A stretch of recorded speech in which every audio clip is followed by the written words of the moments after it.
ಅಂಬೇಡ್ಕರ್ ವಿಚಾರ ಈಗ ನಮ್ಮ ವಿಧಾನಸೌಧ ಏನು ಸುವರ್ಣಸೌಧದಲ್ಲೂ ಕೂಡ ಆಗ್ತದೆ, ಕರ್ನಾಟಕದಲ್ಲೂ ಕೂಡ ಅಂಬೇಡ್ಕರ್ ಬಗ್ಗೆ ಅಮಿತ್ ಶಾ ವಿವಾದಾತ್ಮಕ ಹೇಳಿಕೆ ಸಂಬಂಧಪಟ್ಟ ಹಾಗೆ ವಿಧಾನಸಭೆಯಲ್ಲೂ ಕೂಡ ಸುವರ್ಣಸೌಧದಲ್ಲಿ ಏನು ಬೆಳಗಾವಿಯಲ್ಲಿ ಕಲಾಪ ಆಗ್ತಿದೆ ಅಲ್ಲೂ ಕೂಡ ಅಂಬೇಡ್ಕರ್ ಫೋಟೋ ಹಿಡಿದು ಕಾಂಗ್ರೆಸ್ ಪ್ರತಿಭಟನೆ ಮಾಡ್ತಾ ಇದೆ. ನಾವು ಡೆಲ್ಲಿಯಲ್ಲಿ ಏನು ಸಂಸತ್ನಲ್ಲಿ ಆಗ್ತಾ ಇದೆ ಅದರ ಬಗ್ಗೆ ಕೆಲ ಹೊತ್ತಿನ ಹಿಂದೆ ತೋರಿಸ್ತಾ ಇದ್ವಿ.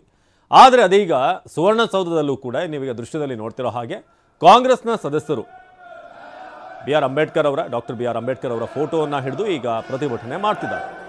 ಅಮಿತ್ ಶಾ ಕೂಡಲೇ ಕ್ಷಮೆ ಕೇಳಬೇಕು ಅಂತ ಒತ್ತಾಯ ಮಾಡ್ತಿದ್ದಾರೆ.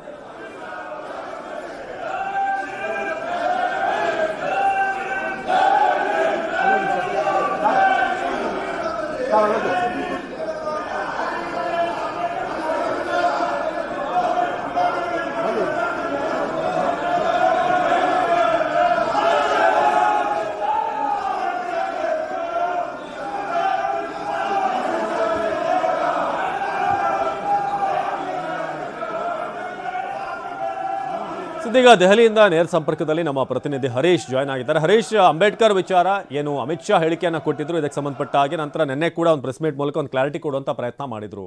ಆದರೆ ಕಾಂಗ್ರೆಸ್ ಈಗ ಅದೇ ವಿಚಾರವನ್ನು ಮುನ್ನೆಲೆಗೆ ತಂದು ಪ್ರತಿಭಟನೆ ಮಾಡ್ತಿರೋದು.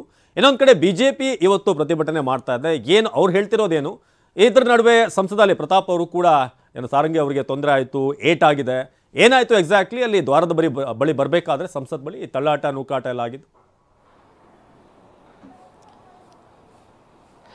ಹೌದು ಅವಿನಾಶ್, ಮೊನ್ನೆ ರಾಜ್ಯಸಭೆಯಲ್ಲಿ ಸಂವಿಧಾನದ ಅಂಗೀಕಾರದ 75ನೇ ವರ್ಷಾಚರಣೆಯ ಅದಕ್ಕೆ ಉತ್ತರ ಕೊಡುವಂತಹ ಸಂದರ್ಭದಲ್ಲಿ ಅಮಿತ್ ಶಾ ಅವರು ಕೊಟ್ಟಂತಹ ಒಂದು ಹೇಳಿಕೆ ಏನಿದೆ ಇದು ಸಾಕಷ್ಟು ಚರ್ಚೆಗೆ ಗ್ರಾಸ ಆಗಿದೆ ಮತ್ತು ವಿವಾದಾತ್ಮಕವಾಗಿ ಕೂಡ ಇದನ್ನ ಅಸ್ತ್ರವಾಗಿ ವಿರೋಧ ಪಕ್ಷಗಳು ಬಳಸ್ಕೊಳ್ತಿರುವಂತಹದ್ದು.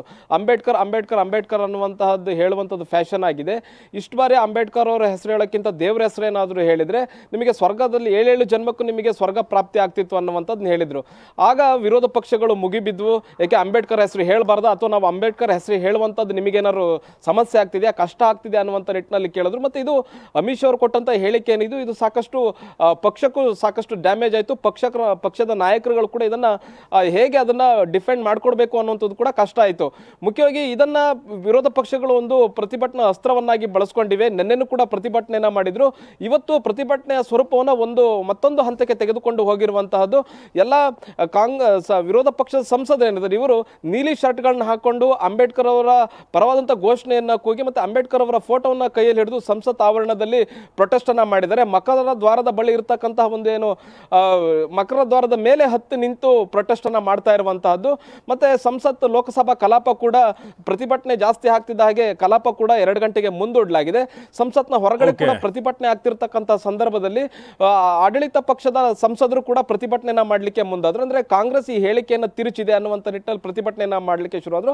ಅಲ್ಲಿ ನೂಕುನುಗ್ಗಲ ಆಗಿದೆ. ಆ ನೂಕುನುಗ್ಗಲ ಆಗಂತ ಸಂದರ್ಭದಲ್ಲಿ ಬಿಜೆಪಿಯ ಸಂಸದರು ಮಾಜಿ ಸಚಿವರು ಕೆಳಗೆ ಬಿದ್ದಿದ್ದಾರೆ. ಅವರಿಗೆ ತಲೆಗೆ ಗಾಯ ಕೂಡ ಆಗಿದೆ. ಅವರು ಆರೋಪ ಮಾಡ್ತಿರ್ತಕ್ಕಂಥದ್ದು ರಾಹುಲ್ ಗಾಂಧಿ ಅವರು ಒಬ್ಬರು MP ಯನ್ನು ತಳ್ಳಿದ್ರು, ಆ MP ನನ್ನ ಮೇಲೆ ಬಿದ್ರು, ನನಗೆ ತಲೆಗೆ ಗಾಯ ಆಯಿತು, ಇದಕ್ಕೆ ರಾಹುಲ್ ಗಾಂಧಿಯ ನೇರ ಕಾರಣ ಅನ್ನುವಂತ ನಿಟ್ಟಿನಲ್ಲಿ ಆರೋಪವನ್ನ ಮಾಡ್ತಾ ಇದ್ದಾರೆ. ಒಂದು ಕಡೆ ಪ್ರತಿಭಟನೆಗೆ ಪ್ರತಿಭಟನೆಗಳು ಸಂಸತ್ನಲ್ಲಿ ನಡೀತಾ ಇರುವಂತದ್ದು, ಸಂಸತ್ನ ಆವರಣ ಮತ್ತೆ ಹೊರಗೂ ಕೂಡ ನಡೀತಾ ಇರುವಂತಹದ್ದು. ಅವಿನಾಶ್, ಧನ್ಯವಾದ ಹರೀಶ್.